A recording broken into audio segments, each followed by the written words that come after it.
Anyway, it's in the morning. We're at Waterloo, Iowa, and we're about to depart. We just woke up and like Adam came in and goes, "Hey, we're going." So this morning, the SBC has thrown up a slight risk for much of Kansas, and down into a little bit of Oklahoma, like on a line because of a dry line forming in the western part of the states. Then you've got the warm front coming north into Nebraska, so we're going to try to get in between the dry line and the warm front in that intersection there, where the instability is very strong. We're looking at Cape values projected this morning by NAM, a little over 3,500 joules of Cape. So it's very unstable, very strong, very buoyant air, and the shear values are decent near the boundary of the warm front. So if anything fires up near the boundary and goes into that area, it definitely can have some chances of some tornadoes. There's a 5% tornado probability from the SBC, so we're going to play off this. The timing is the question. We are leaving from Waterloo, so it's 6.5 hours away, if we can even get close enough. So we'll try to play it. It'll be most likely one of those things that we're going to be driving out pretty much non-stop, get something to eat, run, go, and just probably drive at the chase. But we'll see what happens. We're going to do the briefing on the way pretty much, or stopping somewhere to do a briefing really quick. But overall, we're going to head out of here pretty soon, and I'll give you some more updates here to come. However, it looks as though it's dropped south. Doesn't look like it crosses into the Nebraska border. It looks like the northern edge of the 5% is the Nebraska-Kansas border. Dr. Bison, if you would like, I think maybe we should do our stop, including lunch to go, and we could do that at exit number 46 instead of 40. There is a McDonald's off of this exit, 46. What do you think?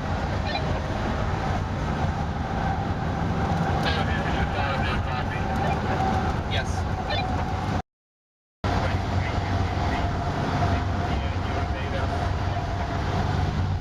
No, I haven't looked at it yet, but I will here shortly.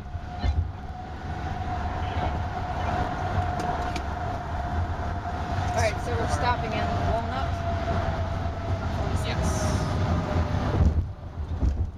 So, how are we going to get down to Kansas? Are we gonna like go around Omaha and take like 80 like across?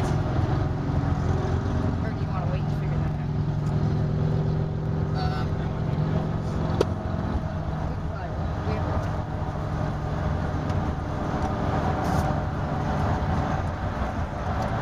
What is it called? Walnut? Yeah, it's exit 46. It's like the tiny town that would be by it.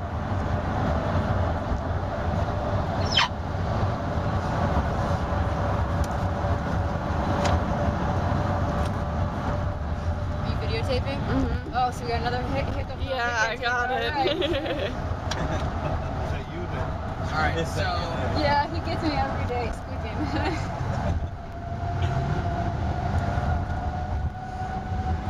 Alright, so from here to there, where we're going to stop for lunch, is about an hour and 10 minutes or so. Let's see.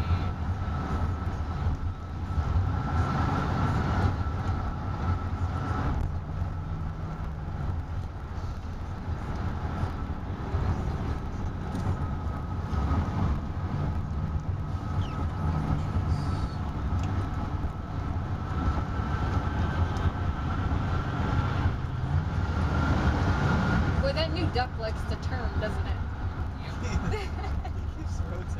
He likes to look at schools. Not including the lunch stop. We can be down here in Beatrice That's what I was thinking. in probably closer to like 3.5 That's hours. not bad. Where's that at? So that puts us like It's south of Lincoln. 3, 4, and 5, which is probably okay. Time-wise. Well, yeah, because he said that what he looked at rapid refresh initiation was about 23 UTC, so we have a little more time, but I'm gonna look at stuff now.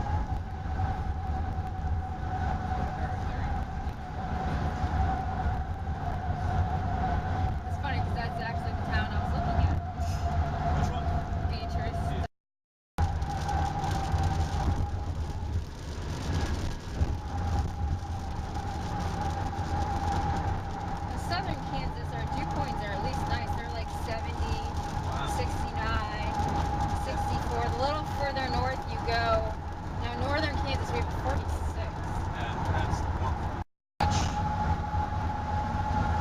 Central through eastern Kansas, 3,000 joules, with even a bullseye of 4,000 along the Oklahoma-Kansas border in the central part of the state. But that's a little sheer. Yeah, sheer right.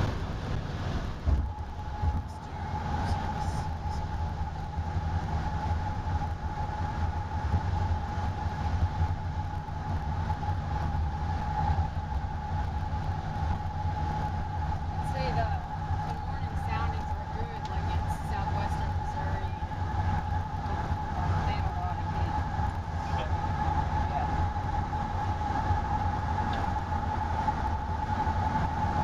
How are the underground profile?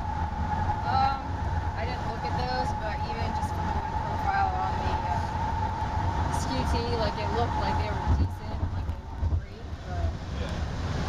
they were okay.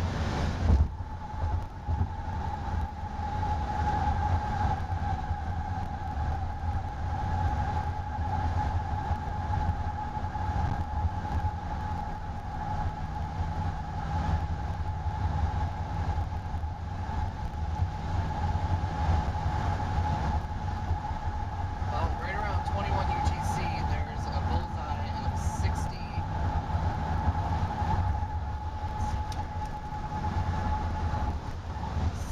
knots of shear right along the Nebraska-Kansas border, right there. So pretty much. Which is right within that 3,000 area of Cape that was shown. Now I want to look and see what surface moisture is going to look like, see if we can't get some higher dew points further north.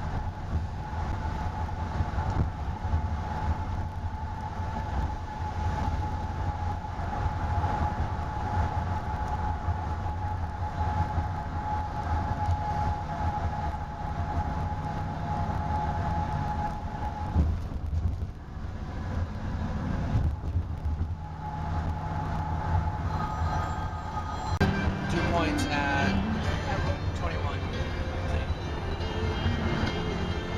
That makes sense. And then let's see. 7 o'clock. That's 20, or that's 0 Z.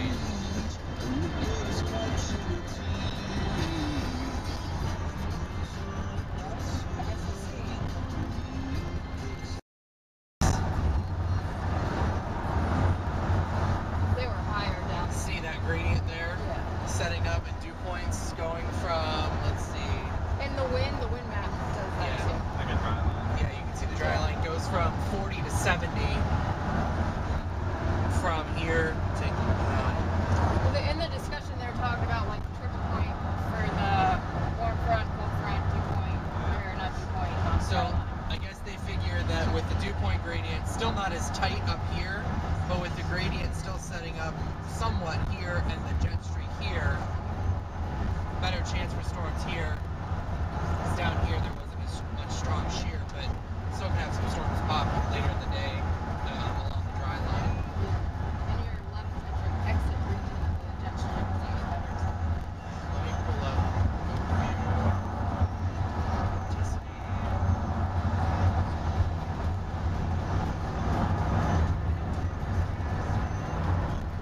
And it's cool because like the wind profiles on the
super self parameter.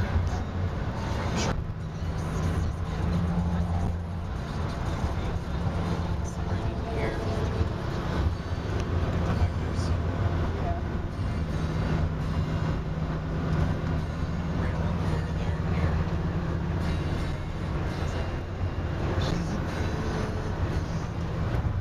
Got that on videoing it, trying to take pictures.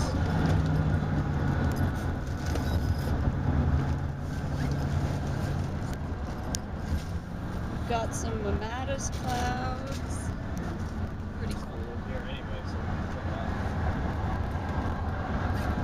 I was wondering if they were mammatus, but I was like, Dated their forecast, and they kind of cut off the Nebraska part, so it's mainly like central and southern Kansas is what we're looking at. There is for Kate, it's about around 3,000 for that area, and there is about 60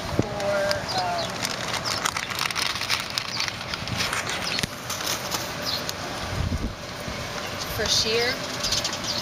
Is around like the Kansas and Nebraska border. You guys can crowd in if you can't see. You want to see.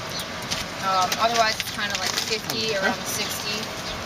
And dew points are right now they're kind of like mid 60s in southern Kansas, and they're creeping up into the 60s in northern Kansas.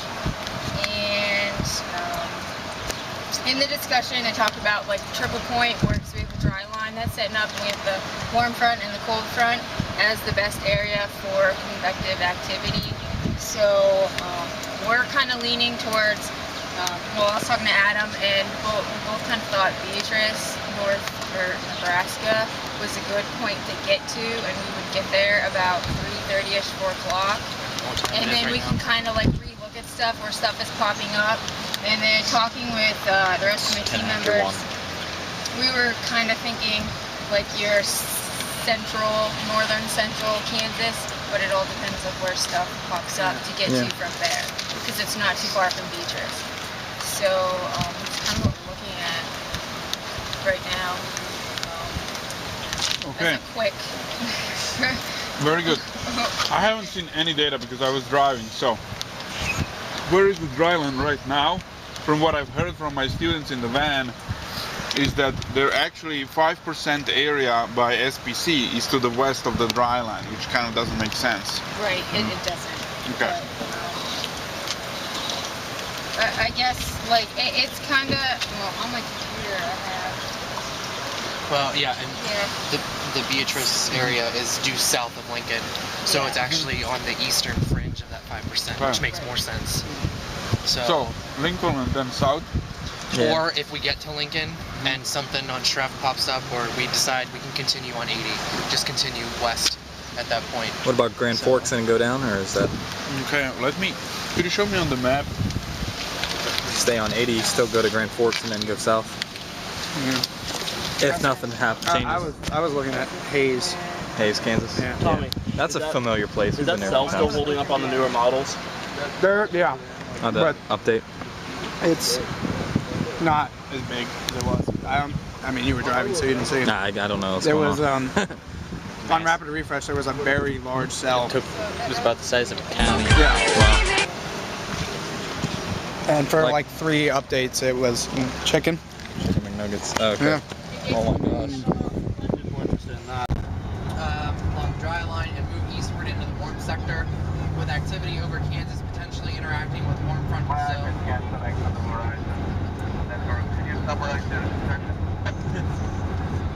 Yeah, give me 1 second to finish reading it here.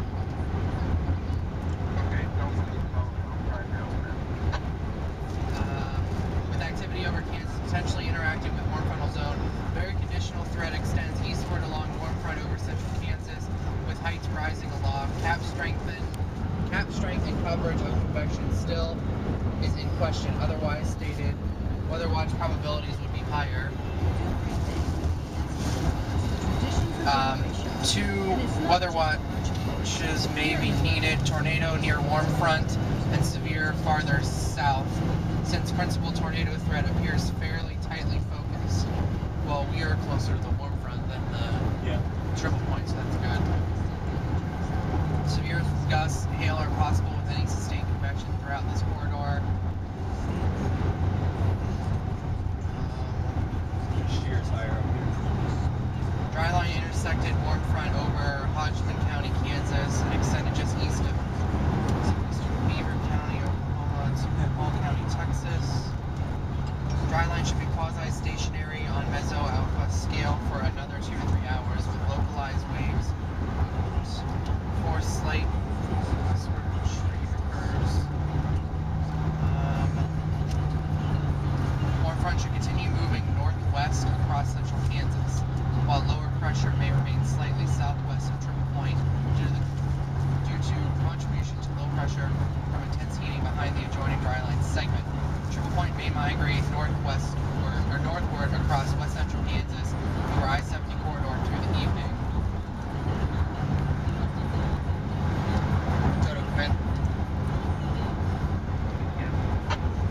Were you able to get it to load? Yes, I'm ready for it now. It looks as though they have a couple of storms trying to initiate right at 21, but if you go to 22, you can see them starting to pop up as more pronounced as you go from 22 to 23 as well.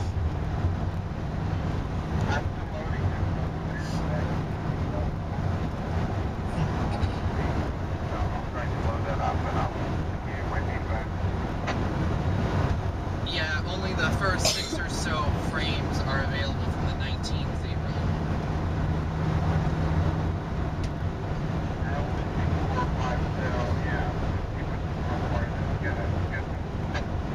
Okay.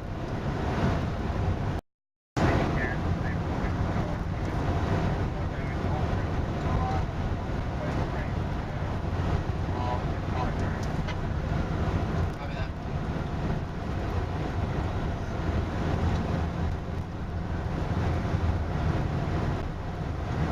That would be like the perfect position. What's that? Well, okay, so he said near Dodge City. Dodge City is due southwest of Great Bend, and in about 20 minutes, we will be directly northeast of Great Bend, having not quite yet gotten to Salina City. Come in.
line intersection.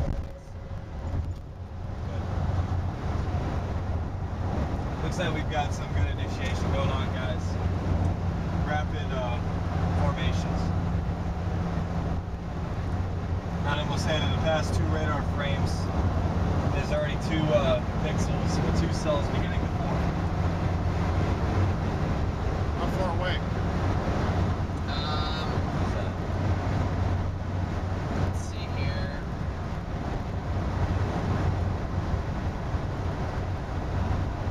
Alright, so we're almost halfway between Sliva and the exit. We were going to get off to get on 156, so let's do.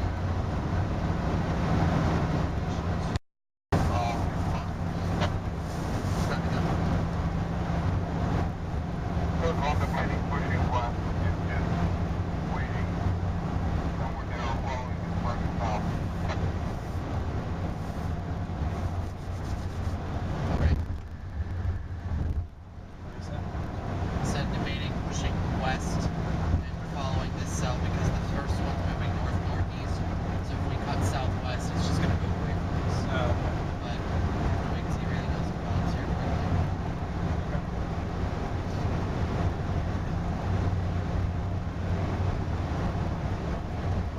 No more haze. Yep.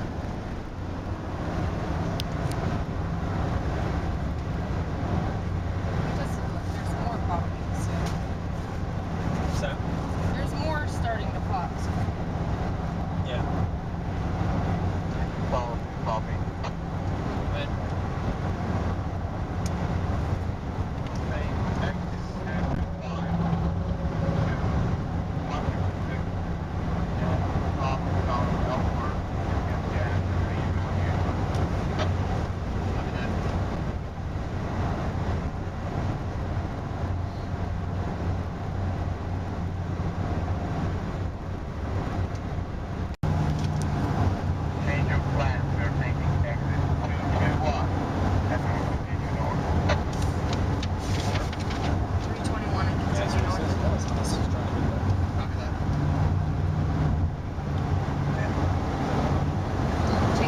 I think that's the anvil of it. probably.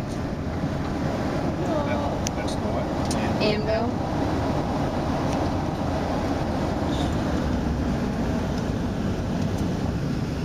This is a nice road. To be splitting, but I still don't know what's going on with it. So that's basically we're taking a break here. The line, basically the dry line and convergence line goes along here, but none of the storms are breaking. This is just the ground level. So that's basically what it is right now. If need be, we can push ahead and intercept this storm very much faster than the storm. So no problem with that. We can always go back and forth. But I still want to keep an eye On anything else further for the day south, out, yeah, because I'm that's- not sure if this is the only show in town. Or if it's, and I don't know. My guess is that it's not going to be the best. Yeah, and the That's storm just is my moving hunch. towards the.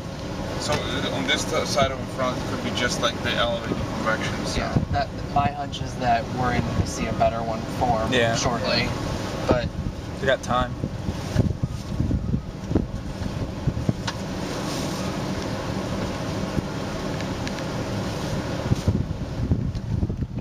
So we're gonna do here is our wind gap here in moving, but you're still at the back.